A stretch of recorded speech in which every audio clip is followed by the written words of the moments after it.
Imede nädal. Pärast mitmeid kuid ootamist ravis ja päästis Iisraeli arstide meeskond Rwandat külastades 21 last, kes kannatasid keeruliste südamehaiguste all.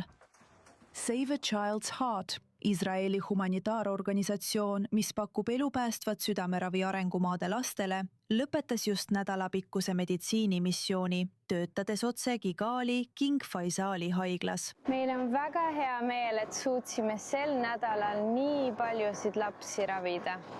See nädal on olnud lühike, kuid päevad on olnud tegusad ning me oleme tulemusega väga rahul. Organisatsioon korraldab ka ulatuslikke koolitusprogramme, tuues arste Iisraeli, et anda neile oskused, mis on vajalikud kaasaegsete laste südamekeskuste rajamiseks. Siiani on nad koolitanud üle 170 meditsiinitöötaja üle maailma. Selle missiooni käigus naasis ka doktor Gerard Missago, kes pärast 3 aastat Iisraelis töötab nüüd Rwanda esimese laste interventsiooni kardioloogina. Aitäh organisatsioonile Save a Child's Heart, jah? Ma mõtlen, see ongi unistuse täitumine.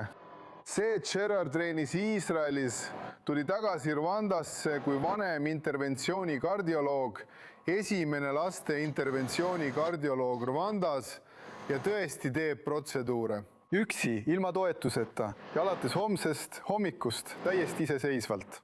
Rwandas on vaid täputäis laste eriarste enam kui 5 miljoni lapse jaoks. Kuni 85% lastest arengumaadest nagu Rwanda vajavad 15. eluaastaks mingisugust kirurgiliselt ravitavat sekkumist. Ja lihtsalt ei ole piisavalt arste, mis teeb sellised külalisarstide missioonid nagu see siin täiesti hädavajalikuks. Seekord liitus meeskonnaga endine NBA korvpallur Harold Keeling, kes veedis aega laste ja nende peredega, et tuua rõõmu ja hoida nende tuju üleval taastumise ajal. Olen täna siin tänu Project Masside ja Save a Child's Heartile ning nad kutsusid mind siia, et olla NBA Jeff Legendsi saadikuks. Meil on varem inimesi siin käinud, aga nii põhjalikku projekti pole varem olnud.